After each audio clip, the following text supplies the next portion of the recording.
All right, folks, welcome back to Pay Dirt, Week 7 of the NFL week. I'm your host, Brandon Herriott, a.k.a.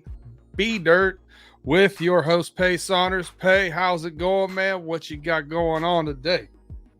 I'm licking my wounds, man, but I'm ready to get back into it, man, like a degenerate. I'm about to chase something this week, man. Yeah, I Can't kissed my wait. sister. I 3-2 on my picks that I gave the people. I think the swing for us was the Jaguars game, but yeah, I might have. And this is a lesson to everybody out there. I was traveling. I was in Michigan for the tailgating festivities. I might have had a couple of soda pops. Got on the app a little too late after having some soda pops. Got a little reckless. I should have been making a deposit. Instead, I kissed my sister, broke even. Sometimes drinking and gambling don't mix, Pay. I would say all the time, drinking and Yeah. gambling don't mix. Yeah, unless you're playing penny slots trying to suck those free drinks down out in Vegas. Yeah. The 1% alcohol free drinks in Vegas. Yeah. Yeah, so what else went on for the weekend? We got a big winner over here though. Almost everything I said last week was wrong, but I am happy to say congratulations to the Las Vegas Aces of the WNBA. Back-to-back world champs. First time in 20 years that league has had a back-to-back champ. Congratulations to Asia Wilson, Kelsey Plum, and by extension, her husband, Darren Waller, Chelsea Gray, all the rest of them. Those women, are amazing. Congrats. It was been not a roller coaster season. They was pretty much dominant all in the end. Number one squad. Everyone knew what was coming. New York put up a valiant effort. Enescu and the crew, they'll be back. It was a great season. Congratulations to the WNBA and double congratulations to the Las Vegas Aces. And the WNBA got it right this year. Those were definitely the two best teams all year, no question asked. Had a nice little rivalry during the year. During the season was back and forth. But man, did the Aces, my favorite part about the whole thing, they ran away with it, and then they knew how to celebrate. Mm-hmm. Their celebration was great, man. Playing music, interrupting interviews. I loved it. I loved every second of it. You love that type of energy, man. I do, man. It's infectious. It's like recklessly optimistic. You know what I mean? Just happy, just exuding happiness, going crazy. I love it. I love it. That's all about. That's what I want my life to be, and I try to get it to be, but a lot of times it just doesn't quite work out that way. So, but congratulations to the Aces. Definitely deserved. For all of you listening in, hit that like button, hit that subscribe button, download us, give us those 5-star ratings, share us with your friends, get the word out there. We're still giving some good picks. But like I said, I said it last week, take our knowledge, take this knowledge, take all your stuff together and figure out where you're going to be. But hey, I'm still plugging away with some winners, and I feel good about feeling bad this week on some certain things. I think we both talked about this in the college game. Boy, there's some weird matchups this week. Yeah, nothing looks enticing to me. It's a lot of this stuff is like, I don't know. I don't know about this one, bro. I'm gonna keep my money in my pocket on this game. And you see that a lot with this slate. This slate is not very engaging, man. But there's a few out there that I'm pretty interested in, man. I'm gonna start it off in the ACC. We got the battle of two of the three undefeated teams in that conference, Duke versus Florida State. Both are 5-1. As I said, they're both are undefeated in the conference. Florida State is at home and opening up a 14.5-point favorite, courtesy of DraftKings. You know, I really feel like they're favored because of we don't know what to expect. Is Riley going to play at quarterback for Duke? Is he not going to play? He had a high ankle sprain 3 weeks ago now. You know, normally high ankle sprain, I would say 4 to 6. You could probably do I don't know. You could probably do it if it was a pocket passer quarterback. I may say, okay, 3 weeks. Maybe that guy comes back and plays well. But I think Riley just spends so much of his game is predicated on the QB runs, the RPOs, being mobile in the pocket. There's some really good defensive talent over there at Florida State. Their defensive line is stacked. I'd hate to have somebody sitting on their spot, not being able to get out of the pocket. They could tee off on him. This one's in a no-fly zone for me, Pay. I got this one as an avoid game. You made an argument, a strong argument, I might say, as to why Florida State should get this game and probably cover. They got a wounded duck in the pocket. They got a strong defensive line, as you stated. I don't know, B. It sounds like you giving me mixed signals. Listen, and I like their quarterback, but Florida State's he also laid a couple of eggs. You know what I mean? They've had a couple times where they haven't scored the ball. Like they kept a couple games that they shouldn't be close. So I have some concerns there.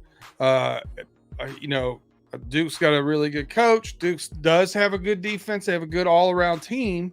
Man, if it was 10, I might be enticed. I might be enticed on a Florida State line. But 14 and the hook. By the way, I've had some people reach out to me asking what the hook is. So commonly scored numbers, 7, 10, 14, 21, stuff like that in football where it's 7s and 3s. That extra half point, one way or the other, is the hook. So this is a 14.5. I don't know, man. If it was 13.5, maybe even. But 14.5, I don't know. I don't like it. Yeah, 14.5 is a bit much because basically, as you said, you need Florida State to win this game by 17, 3 scores. Yeah, you need 3 scores. 3 scores is a lot in a conference game. 2, a team that's good. Two good teams.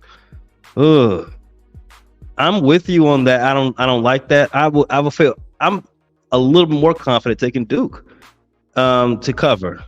Not super confident because, as you stated, you don't know what's going to happen with their quarterback. You don't know if their QB1 is coming back or not, and you don't know about his effectiveness at this point.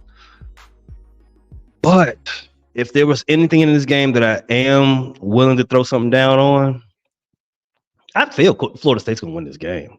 You know, full stop. I think Florida State can win this game. So you're not going to win much money. Again, unfortunately, just taking this one pick by itself.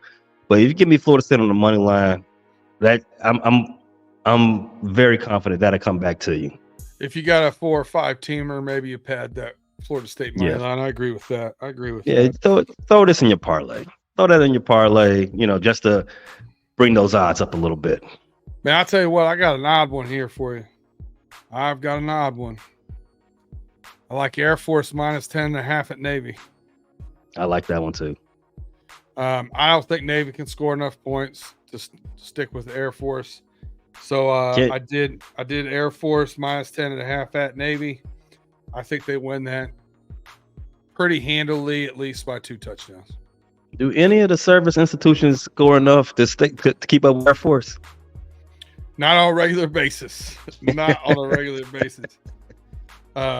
Listen, the Marines might score more at the bar, but Air Force scoring more on football than anybody else. At the bars is where at the bars where it matters the most. There it is. Shoot your shot. But I got another college. Listen, I'm not kidding you. I have 3 more possibilities on here as avoid games. As college avoid games. Tennessee at Bama. Which Joe Milton are we getting? I have no clue. Tennessee's getting 8.5 points at Bama. I hate that game. I can't tell you what's going to happen there. I think I like Bama, but are there is their offensive line going to hold up? I don't know. Minnesota at Iowa. Burn this game to the ground. Minnesota getting 3.5 points. Someone needs to knock off Iowa. They keep winning without having any first downs. I don't understand that game. South Carolina at Missouri. Which team am I getting? Missouri goes and lays an egg. South Carolina hangs with Georgia and then looks like poop against other lesser teams. I don't know what team I'm getting from those guys either. South Carolina getting 7.5 on the road at Missouri. I almost feel like South Carolina could win that game. The way Missouri looked. I don't know, man. Yeah, man. It's as we stated coming into this, it's a funny weekend in the world of college. I'm gonna give you one more that I'm circling out for before we move on to other sporting avenues. I'm gonna stick with the ACC. Clemson at Miami. Miami's lost 2 games in a row. They're coming into this game as an underdog. Crystal Ball may have lost his team. They are desperate right now to get this, right this ship, and figure some things out. I think I want to take the underdogs here, Miami, to cover that 3-point spread. Can I convince you? I can promise you this. You can convince me to root for that. I'm over Dabo Swinney. I'm done with him. So I'll be rooting for you. I don't think you're gonna see any of my ducats on that game. but I'll be rooting for you. But you know where you are gonna see some ducats? My boys go on the road. Little rivalry game. Wait, no, right over here. Paul Bunyan Trophy back here on my wall. Michigan at Michigan State. Michigan giving up 24. Michigan is now covering large spreads recently. 3-1 against the spread this year. Michigan State is in some serious turmoil. I feel bad for what's going on with those kids. They've had a lot of decommits. Had another one yesterday on the recruiting class coming in. It seems to be unraveling. And, I think it's funny, sometimes you're like, yeah, you don't want your team to listen to the, press or read their press clippings because they'll get a big head or whatever. I think it's doing the opposite right now in Michigan. It seems to be galvanizing that team that, Harbaugh got looked into for a cheeseburger. Now they're talking about sending scouts out to scout other teams. They're also saying that, Michigan hasn't played anybody and, they're not deserving of the ranking. Joey Galloway didn't even have them in the top 4 to playoff right now as of today. I think that stuff is galvanizing this team. I think they go in there and rout these boys by over 30. I'm taking Michigan minus 24 at Michigan State. Staying away from that one. Hey, I don't like putting money on my guys. Yeah, man. It's doubly disappointing when it doesn't come through. Double. It is a lot going on with Michigan right now. And you saw how they rallied around Harbaugh at the beginning of the season when he was suspended. Everybody, free my coach and yada, yada, yada. They might do the same. Free Harbaugh shirts when he was taking a imposed suspension. Yeah. But okay. Hey, I mean, don't they call Michigan a Harvard of the Midwest or Harvard of the West, something like that? Yeah, Harvard of the Midwest. Yeah. Not their brightest moment. No. Just everything going on with that program right now, and they have a 30-point spread. What was the spread again? 24. 24. I wouldn't be win by shocked. 4 scores. Yeah, I wouldn't be shocked if they can pull it off, but I'm not willing to bet that, man. Again, one of those other ones. I'm more inclined to put something down on in Michigan State on the green guys. I'd rather put some green down on the green guys, just for the backdoor cover for their way. So for a recap, you want to put some money down on Michigan Wolverines. I'm taking Miami to get their first conference win of the season over Clemson. Clemson's not very impressive. I'm taking Florida State on the money line, and you said Air Force. Air Force. Big over Navy. Yep. All right, man. I like it. That's a slow college for us. Normally we have, around 6 games in college, 5 or 6 at least. But it is what it is, man. I struggle to get 2. We're not here. Even though we're in the content business, we don't do this show for content. We do this show to give you information. Winners, information, some quality value. Exactly. So I agree with you 100% on that. We done with college. Take a small break, pay some bills. Let's go. Back. Be right back for the NFL. You're listening to Pay Dirt. All right, welcome back to Pay Dirt. Once again, I'm your host, Brandon Herriott, with your host, Pay Saunders. We got the college games down, and now we head right into the pros. And your boy Pay is all about Thursday. So we are going to be recording this today is Thursday and flying it out as soon as possible so you can get what he's going to pick. Because believe it or not, for the first time in a few weeks, I got something to say about Thursday night too. All right, man. So we've got Jacksonville Jaguars, winners of 2 in a row, going to see their division rival, New Orleans Saints. How do you like this? 2 impressive wins in a row. Very too impressive. And I'm looking at, obviously, we don't know if Trevor's starting. So the Jags now are getting 2 points at the Saints.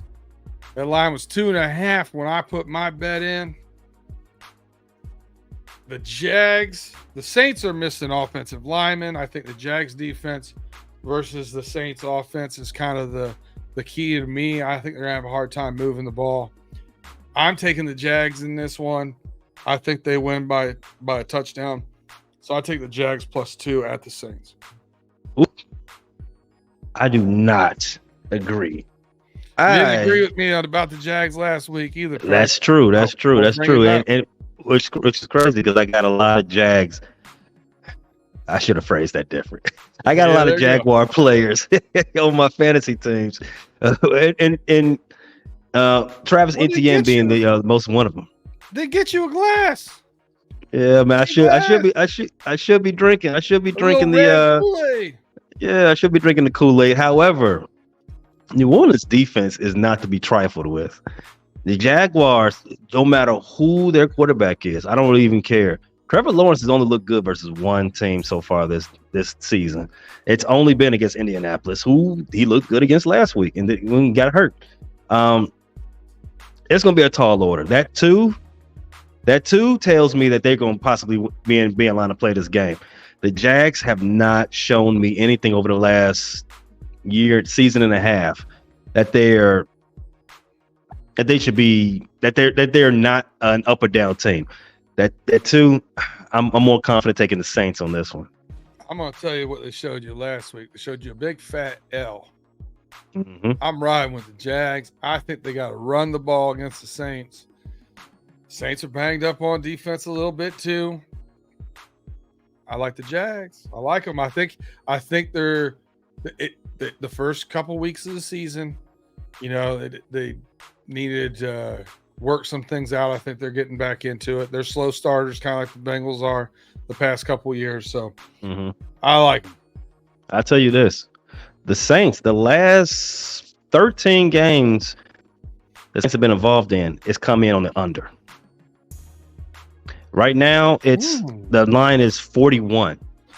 I'm more confident in telling you that's going to go under than who's going to win this game or who's going to cover. Intriguing.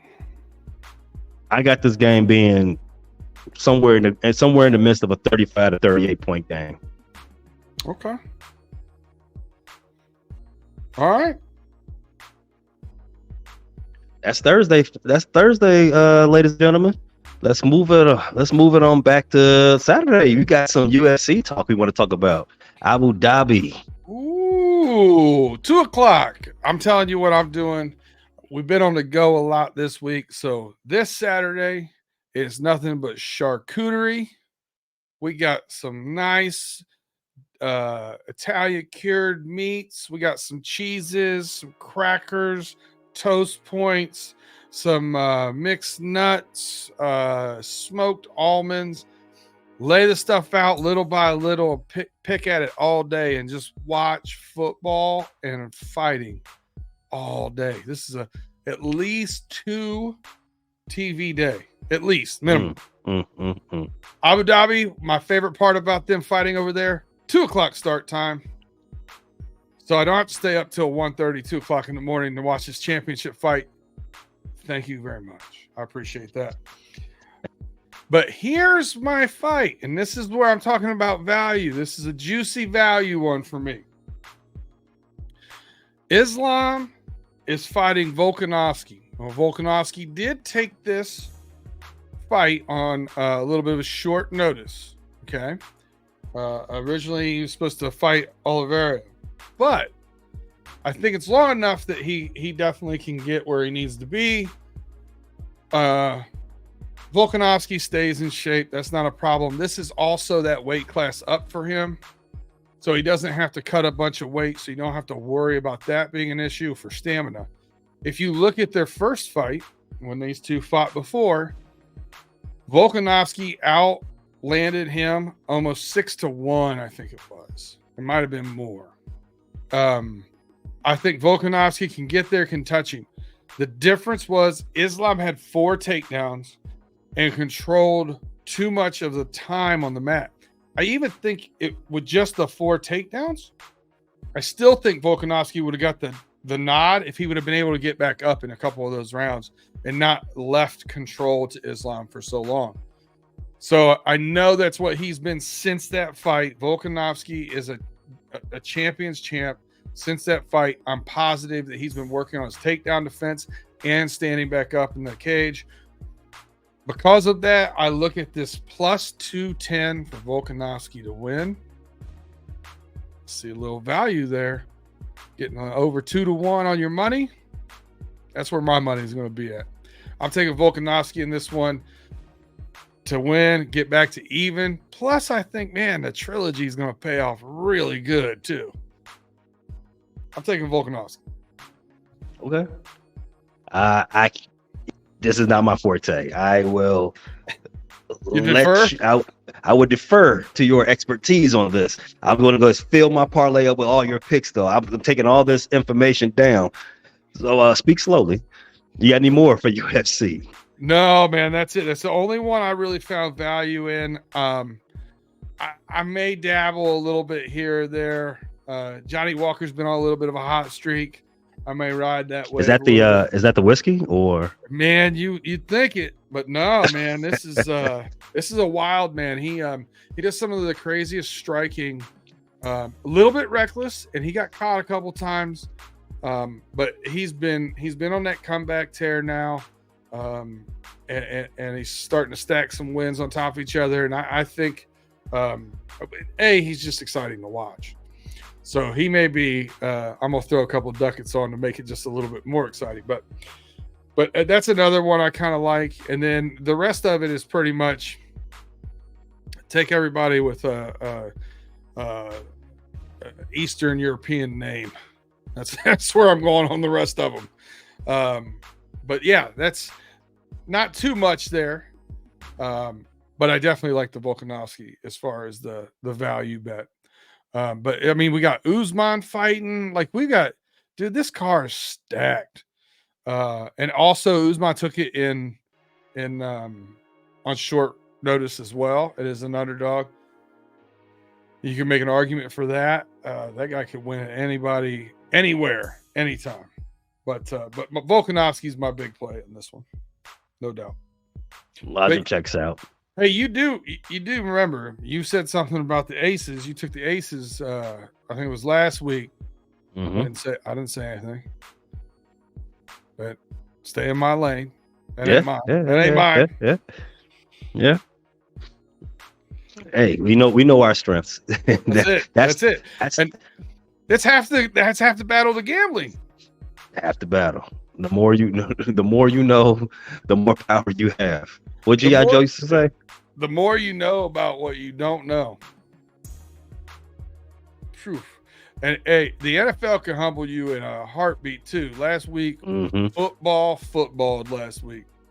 Let me tell you something, man. Wild. Our picks on the homies overtime, 0 for 4. 0 for 4. And I'm not even gonna hold you. I did give myself some easy ones there. I was trying to catch up to Kevin Tate, and I blew all 4 games. I'm like, I'm taking the 49ers. Lost. I'm taking Buffalo to beat the Giants by 14. L. Like, oh wow. Yeah, it was a crazy week, man. No one looked good. It was a lot of getting bys. Yeah. And it happens, man. Like you said, the NFL will get you. It comes around and gets his money every now and then. Yep. You can't disrespect those guys. They're professional athletes. Sooner or later, there's going to be some upsets. But like we said at the top of the show, like a degenerate, I'm coming back to chase this. Let's go. Sunday. What you looking at?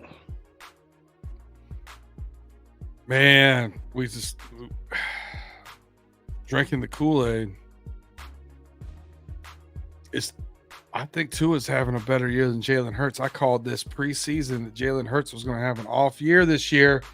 I'm taking the Dolphins plus 2.5 at the Eagles. The Eagles defensive backfield does not impress me. I think because of their timing and how fast he's been getting the ball out of his hand, the defensive line is going to be held at bay a little bit, kind of nullified there. I think that the Dolphins win this one by 10. You said you don't like the Eagles backfield? Swift, DeAndre Swift. Defensive backfield. Okay. Make sure. DeAndre Swift enough to have him in 2 fantasy leagues. What are you talking about? Yeah, that's a steal this year. We'll get to that in a second. So I'm gonna stay with this game. I agree with everything you said. Miami, Tua, if he's not the front runner for the MVP conversation, he should be. That offense is clicking right now. If his brain isn't scrambled, he is on point. Tyreek Hill is on pace to break almost every single season wide receiver record known. He is untouchable right now. He's doing all type of behind the lines motions and everything. No one can guard him. No one can defend him. He's wide open every time he gets the ball. It's undefensible. I agree. Philly's defensive backfield has been a little sketchy so far, and I don't think their front seven, their pressure from Philly is playing his best ball as it has in past years. Miami gets the ball out fast, just like you said. Everything I'm gonna parrot everything you said. I got Miami. I think Miami as the underdog is easy money. I mean, that's money on the ground. Go ahead and snatch that up. I'm taking that. Yeah, they said was week 5. I don't know if it still rings true, but in week 5, Tua had the fastest release of any starting quarterback in the NFL. He was only holding the ball, I think it was 2.1 seconds or something like that. Mm-hmm. And he was throwing the ball on average per attempt farther down the field than any other quarterback. That's just wild to be leading the league in those two things at the same time. It's crazy. What they're scheming up down there is next level. All right, so I'll take the next game. I like the Monday Night Football game. I'm going to skip all the way to Monday Night Football. So we got San Francisco 49ers going to see the Minnesota Vikings. 49ers are coming off an embarrassing loss to the Cleveland Brownies. I think they're the team that has a lot of moxie, a lot of pride. I just take that as a team-wide attitude that they have. Yeah, and if the team that plays them next after a loss is the worst team you could possibly be. Minnesota's in trouble. Minnesota's already hasn't had the season they wanted to have. They've already down Justin Jefferson. Their game versus the Chicago Bears, I noticed something. They were leading the league in passes thrown to players lined out wide. In the game versus Chicago, they only threw the ball to a player lined out wide 30% of their pass plays in that game. I don't think Kurt's ready to trust Jordan and Osborne. He's more comfortable throwing the ball to TJ Hawkinson. And, I don't necessarily blame him. But against the 49ers, a team that already can't run the ball, speaking about the Vikings, they already can't run the ball on the ground. Now they can't even throw the ball, sideline to sideline and down the field. It is a recipe for disaster. That 6.5 looks safe. Even though Minnesota always plays close games. They, for some reason, always losing these close games, these close score, all one the score one-score games. games they won last year, they're losing this year. Yeah. I think San Francisco is going to be the outlier. They're going to come out there and they're going to get them by 10. So it's funny you say that because I was fiddle-faddling with that one. And my golden rule is not to chase. Mm-hmm. But I had that one loaded in the chamber. Hadn't pulled the trigger on it yet, though. I like everything you said about that game. I think that's a get-right game for the 49ers. Regardless of Deebo Samuel, I still think they got enough firepower there.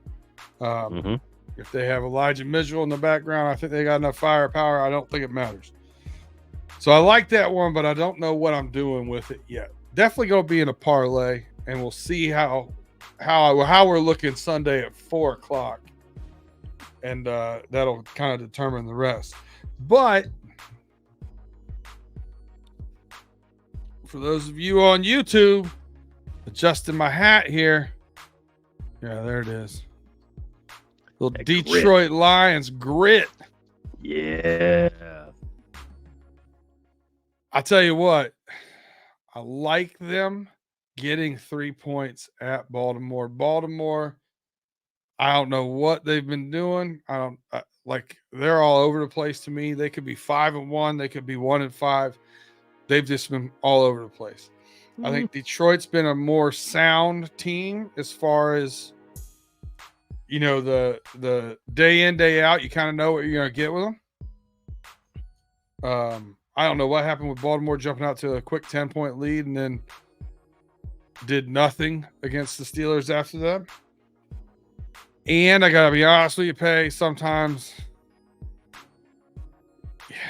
when you really need the Lions to win as a Bengals fan, you just got to get the grit head out and you got to root for them. So I'm going to put not a lot. It's probably only like a 2-unit bet. Mm-hmm. I'm going to put a little money on the Lions. So I got some questions for you for help me and my listeners determine this game. The game is very enticing. One first question is, who do you think is a better team, Detroit or Baltimore? Who do I think is a better overall team? So I think going into this season, I thought they were very closely matched. I would say they're very closely matched. You, I know, because of doing the other shows together, think higher of the Baltimore Ravens than I do. Well, let me hold you right there. So I have an AFC North. We do the AFC North homies, and I am the Baltimore parrot for that show. We also have an NFC North homies. Obviously, I'm a Bears fan, so I'm from the Bears perspective. So I do hear a lot from the Detroit perspective. Our FFSN brethren from Speakers to Bleachers, they would love to hear me talk good about the Detroit Lions. I agree with you. I thought they was coming into the season. I thought they was about in the same frame. I expected Baltimore to be better than Detroit. I expect Detroit to be maybe the best team in the conference right now. And I expected Baltimore to be. I did not. And here's the other thing. When I say that, I want the expectations probably need to be defined a little bit more for our listeners. I thought both of these teams were going to be division winners. I even picked the Ravens or Bengals, to be in a tight race. But I picked Detroit just to win. Well, I mean, Baltimore can still win the division. Detroit, they're not going to lose their division. There's no opportunity for them to lose the division. I don't think any other team in the NFC North is going to even win 5 games. So I mean, you still could be right. I could see both of these teams still winning their divisions. I don't think Baltimore's good enough to get to the Super Bowl. I do think that there's a possibility the Lions may. So might be. They might be. I'm not saying they are, but I would give them a higher probability. And partially part of that is because of the quarterbacks they've got to play in the NFC. Quite frankly, the reason why Baltimore's not undefeated right now is not because of their inability to do ABC on the football field. It's their inability to just close games, and this has been a multi-season issue with them. One, they're down to their 5th running back, so they do have they do struggle in the second half of games, just running down the clock, grinding them out. They do get out and get that lead, and they look amazing in the first half. But can they close it? Baltimore has blown some games. They've done it twice so far this year. They should not have lost to Pittsburgh. They had that game in hand, and then 8 dropped passes, 2 of them for touchdown. That was just a terrible loss. That loss against the Colts, I turned the game off after they Gardner Minshew ran out the back of the end zone for a safety. I turned the game off like, oh, Baltimore got this. I was stunned. I found out 2 days later that Baltimore lost that game. I was stunned. I had no reason. They had no reason to lose that game again, and they lost that on a fumble on the preceding possession. But as it relates to this game, Baltimore and Detroit, they are pretty evenly matched. Baltimore is a top defense in both against the run and against the pass. Detroit is down their number 1 running back, David Montgomery, who's just been a bell cow this early part of the season. Will Jahmyr Gibbs play? He's trending towards that way. He's in his limited opportunities, and I put limited as expansive as you can make it. He's got about less. I don't think he's had 50 carries, but he's had a lot of snaps. He's missed the last 2 games, and his yard per carry is like 4.5. I mean, he's pretty good. The Lions, they used the 1st round pick to get him, but will that translate to positive ground game against Baltimore? Again, I believe they're the number 1 rush defense or number 2 rush defense, something like that. I don't know. I think this is going to be very hotly contested. Baltimore's at home. They again, another one of those teams that play with a lot of pride. They just got back Marlon Humphrey in his secondary. They're going to be. He's again every day is another day of getting closer to 100%. It is. I want to stay away from this game because I can make you an argument for Detroit to win this game. I can make you an argument for it to be the game ends on a another 61-yard game-winning field goal from Legatron in Baltimore's favor. I can make you an argument for Baltimore win this game by 7. It's that crazy. It's that up and down with these two teams. But for the sake of this show, I'm going to stand on something for this game. I'm going to take Detroit to keep it underneath to not lose by more than 3. I'm gonna keep it. I'm gonna just say it like that. Detroit would not lose by more than 3 points. Detroit versus everybody. That's what it is. That's, hey man, you know, it's up there. Now the over under on this game is 43. I kind of do want to take that under though. I think that under is ripe. I'm thinking about this game being more so closer to 2017, something like that, 2018. Well, you got any feels on that final score? What's the over under? 43. 21-20 sounds good. 21-20. Yeah, kind of correct. I mean, kind of close, but I don't know. It's one of those. It's one of those up in the air games. We don't like those. We like instant winners. I will take another one that I feel like is an easy call. Again, you're not gonna make too much money from this because it's an easy call. See, Arizona's flying to Seattle. They are 7.5-point dogs. I think the glass slipper is turning back to. I don't remember what the glass slipper turned out of. I do the pumpkin turned into a carrot. Josh Dobbs turned into a pumpkin. Yeah, it's really like that. I think they're turning back to a pumpkin. Imagine early season Arizona Cardinals. I think that's about done. I think they're now going to go into tank mode as they wanted to all along. Seattle's going to take this game. The opponent that they are very comfortable with, very familiar with. I'm comfortable with them getting that 7.5. Any disagreement? No, and I don't think I'm looking right now on their depth chart. Do you know is James Conner back? No, he's on IR. He's on IR.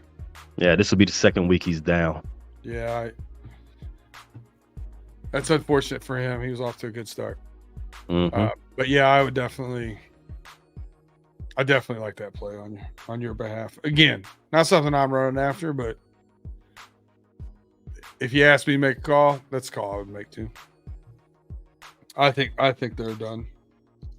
You want to go? I do have one avoid game in the NFL. That's an interesting reason why I want to avoid it. I know where you're going. I know where you're going. Steelers are +3 at the Rams. Ooh. And I'm gonna tell you why I'm gonna avoid this. In order for the Steelers to beat the Rams, I watched the Bengals play the Rams and get home. Trey Hendrickson was all over Matt Stafford. Mm-hmm. And now I'm looking over there. You got TJ Watt should light this game up. Highsmith, those guys should be able to get to the quarterback. I don't think they can block them. Running backs are hurt for the Rams, so they can just pin their ears back and run. But that all might go correct. TJ Watt may have 5 sacks in this game. The defense may outscore both offenses for the Pittsburgh Steelers. Pittsburgh Steelers might have 2 touchdowns on defense to only 10 points by the Rams on offense, and the Rams still might win 17-10 or 17-14 because I don't trust anything Matt Canada is doing or anything the Pittsburgh Steelers on offense are doing right now. It's wild to me. You know, we're on the Steel Curtain Network. I listen to these guys every week talk about how, Big G has picked Mount Washington to have 5 catches and a touchdown for 4 straight weeks. The guy's got like 3 catches for 4 weeks total. I don't know what's going on with their offense. I don't trust it. And because of that, till I see something change, even though they're coming off of bye week, Tomlin's historically good off of bye week, I don't trust anything I'm seeing here with my eyes. I'm avoiding it. I'm not necessarily avoiding it. I expect LA to win that game. Yeah, I'll take that. I'm pretty confident. I got LA and the points. Give me LA by 3. Now a game I do want to avoid, the hometown team, Chicago against Las Vegas. I'm never taking Chicago the rest of the year. Yeah, I wish I could say the same. Every time I take them. Yeah, they do it to you. As soon as I don't take them, they win. They do it to you. Yeah, I know. I don't know. Neither one of these teams are going to have a starting quarterback. I don't think Jimmy G is going to play. We already know it's all of what a certain that Justin Fields isn't going to play. The over-under is 37.5. I don't know who's going to win this game. Chicago, unsurprisingly, is the home dog. Nothing about this game is confident about that. Just put that on and watch it for S and G's. There's nothing to bet on. Just leave that game alone. Yeah, I agree. This Dr. Jekyll and Mr. Hyde. I don't know what's going on there. A lot of Jekyll. A lot of Jekylls? A lot of Jekyll. Yeah, you never know. That's all I've got for this week. That's it. Yeah. That's squeezing all the juice out I can find. Yeah, from same here, man. Same here. All right. So, I mean, we want to put this out for TNF. This has been another great week for Pay Dirt. Let's get this money. Go Air Force. All right. Check us out. Like I said, like, subscribe, share, rate, review. Give us those 5 stars. We need your support. We appreciate your support. And let's make a little money. This always makes everything better. That's right. Till next week, enjoy your weekend. Catch us next week when we hit Pay Dirt. And we're out.